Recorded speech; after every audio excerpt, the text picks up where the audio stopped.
Are you ready to bring your real estate game to the next level? My name is James Prendamano. I'm the CEO and founder of PreReal. And over the past 25 years, I've closed over $1 billion in transactional real estate. Each week, I'm meeting with outstanding investors, high-performing individuals, and visionaries operating in the real estate space. These are the people that are actually out there in the real estate game right now getting it done. This podcast aims at bringing anyone's game to the next level. This is the PreReal Podcast. Welcome, everyone, to the PreReal Podcast. I'm going to be rolling solo today. I wanted to introduce a bit of a different feel to the show. I'm going to try and do this as often as I can. I'm going to try to do it once a week, but schedules are crazy, so I'll do my best to be consistent with it. And essentially what I want to do, folks, is first of all, let me say thank you. The show has really taken off so far beyond any expectations we ever had here. You know, we started this candidly as a way for me to push my limits. I'm not, for those of you who know me personally, I'm not someone that likes to have the spotlight on me. I'm not one that goes out and, likes to have all the attention, if you will. I tend to operate kind of head down and grind my way through. And I recognized as a leader, that's something that I really needed to change. I felt that I had the ability and the power to communicate and to reach folks en masse. And it was something that for a long time has bothered me, that I have not kind of taken those next steps and really reached out in a scalable way to people to share my knowledge on real estate. Over the last 20 plus years, we'll leave it at 20 plus years, I've amassed a lot of knowledge in the real estate game and all different typologies. And when I'm talking about my subject matter, I can go, right? It's second nature to me. It's easy for me to speak to groups and to communicate en masse when it's just about real estate, but certainly nothing along these lines. We started it during COVID, and we wanted to give people an opportunity to get their thoughts and their feelings out about what was happening, get the word out, what was happening, and to provide folks a sense of connectivity during a really difficult time, when we were all isolated and we were all feeling a lot of different things, but we were certainly feeling disconnected from what was the norm up until that point. We were feeling disconnected from friends and family.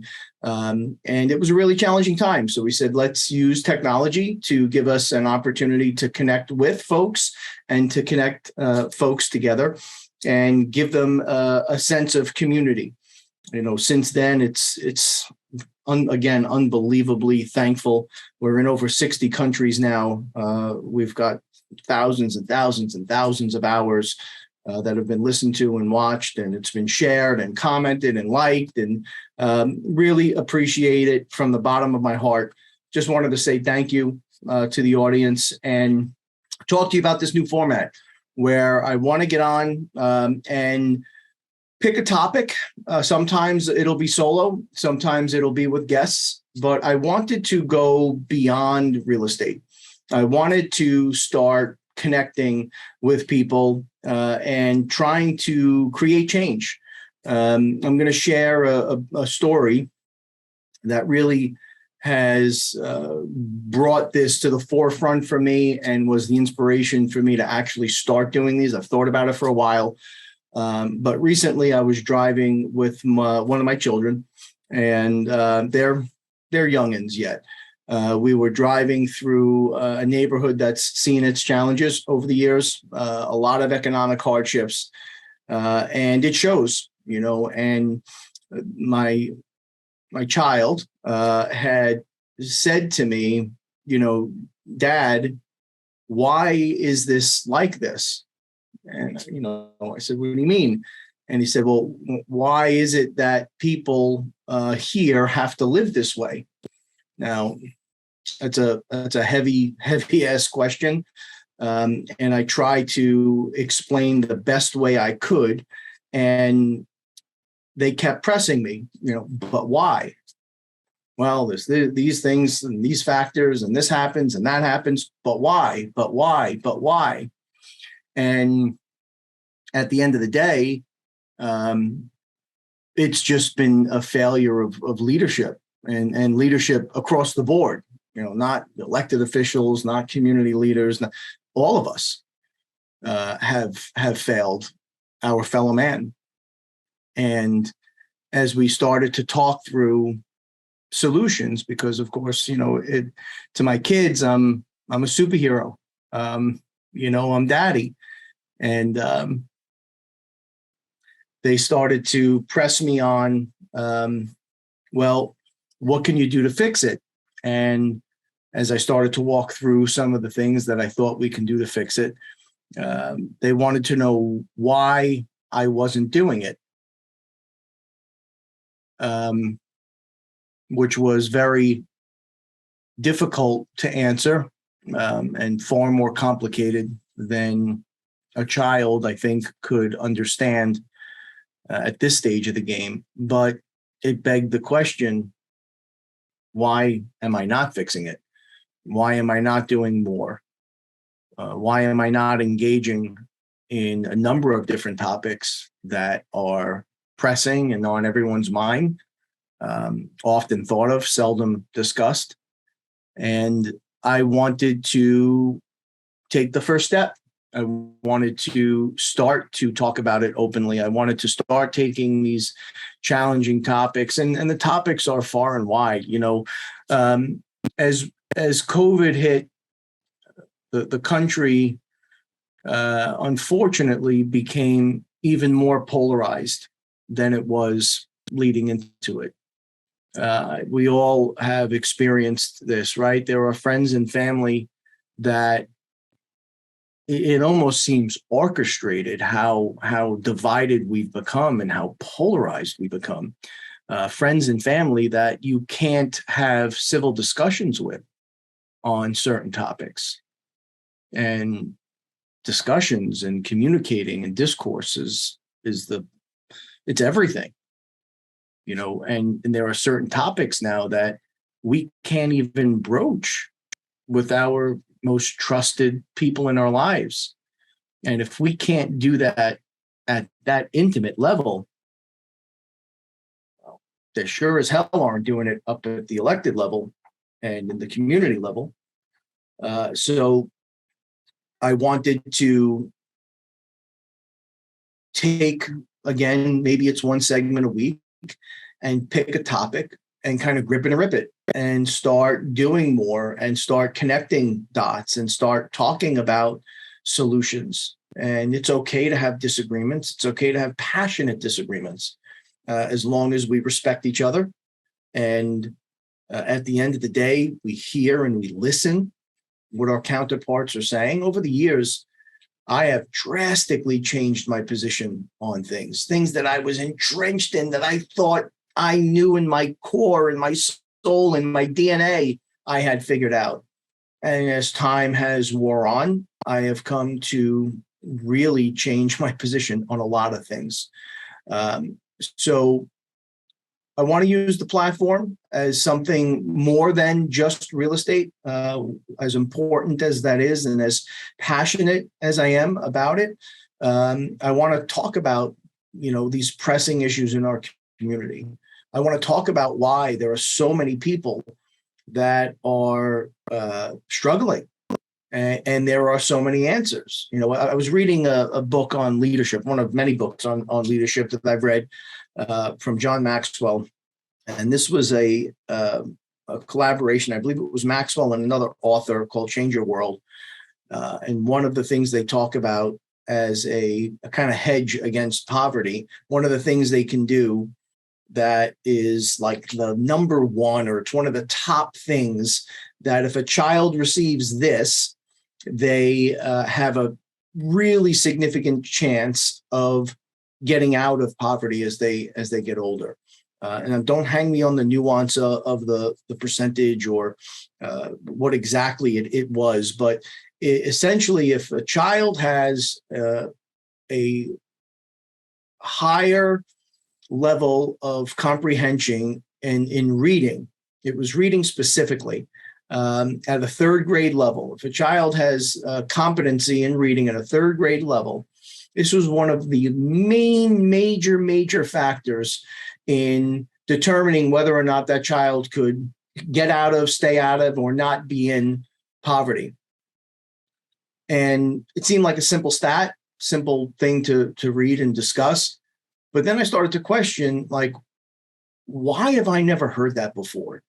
If this really is the case, and I certainly respect John Maxwell and his amazing accomplishments in the leadership field, why isn't this a program that is like part of the core curriculum to make goddamn sure that every kid in the third grade is hitting that benchmark, whatever it is, whatever level of competency that it is, so that they have the best shot possible to change their lives? And it's not talked about. I've never seen any programs about it. I've never seen anything focused on it. Like, that seems pretty damn simple. Yet it's absent from our dialogue. There's a number of things that tie in here, but I think it's important we start asking those questions. Why isn't financial literacy part of core curriculum? Rich Dad, Poor Dad. So many of us in the audience have read the book, had a huge impact on my life, and like not too long ago in my life. You know, I didn't read this when I was 14 or 15 years old. I read this a few years ago, literally. And it had a massive impact in perspective, in how I treat my profession, my clients, my family. Yet financial literacy, ominously missing from core curriculum. You know, there's certainly when our kids are in school 10 months out of the year, 5 days a week, you know, for 7 or 8 hours a day, we can't carve out some core requirements to teach children financial literacy, to understand how money works, to understand the game that so few of us ever even understand is being played, never mind how it's played. Like, this seems criminal to me. And, you know, we have the ability, folks, to change something we don't like. The tools that are available to us today through technology, it's remarkable. I'm going to sit here in my office and record this, and a few days from now, this will be played in over 60 countries. That's unbelievable. Let's start using these tools to help change some of the things we don't like. I'm working with Dr. Jamil Sayed. He's one of the people who I've met on this podcast, which has been a transformative thing for me, this podcast. I've met so many amazing people. I have picked up so many tips and tricks to help refine my investment strategy, my sales strategy, how to lead, how to run the brokerage. And Dr. Jamil is someone who I currently work with. He's a coach and a remarkable man. One of the things we were talking about, he had pressed me on, and I said, it's just the way she is, or it's just the way he is, or it's just the way I am. And he said, James, that is the greatest line of bullshit you can ever tell yourself. There's no such thing as that's just the way it is, or that's just the way he or she or whatever the pronoun is. That doesn't exist. That's our interpretation. That's how we choose to react, but it's not reality. We can change. We can change things on a massive scale, and we can change things on a micro scale. We can change things that are external. We can change things that are internal. But that's just the way it is, isn't good enough for me anymore. And as my career, God willing, continues to take off and I continue to have success, I'm getting more and more passionate about looking back and seeing what could I have done differently? Or what can I do differently now to help impact more lives as I kind of hit my stride here, if you will. And I'm gonna commit to doing that. And I'm going to pick these different topics and we're going to run them down. And if you guys out in the audience have some ideas, thoughts, suggestions, if you want to be a guest and talk about a topic, anything is going to be on the table and everything. Nothing will be out of bounds as long as we're respectful. I want to start tackling these issues. Climate change is another one of these kind of hot button things that, you can't even have a goddamn conversation about it anymore. You can't even have a civil, reasonable discussion about it anymore.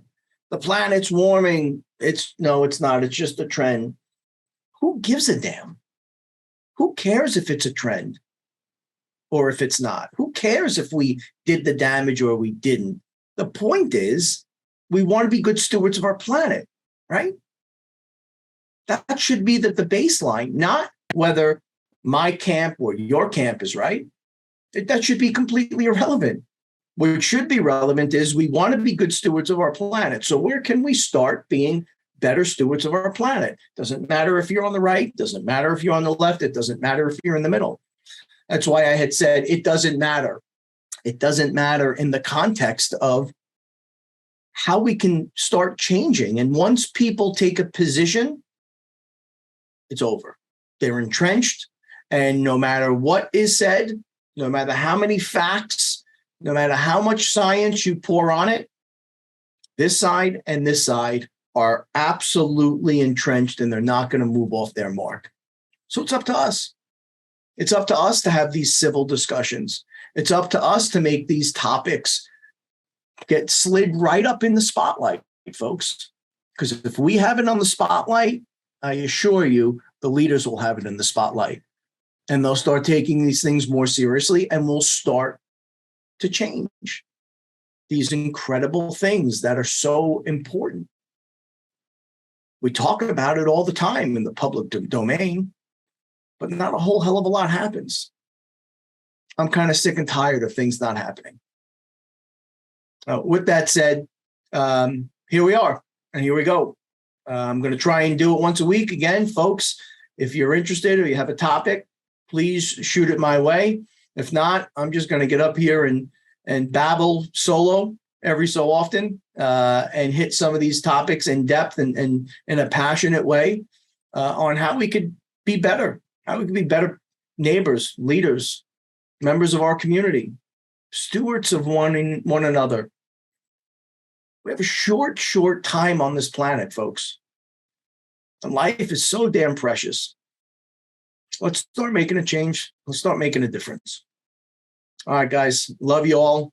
Stay safe. See you soon.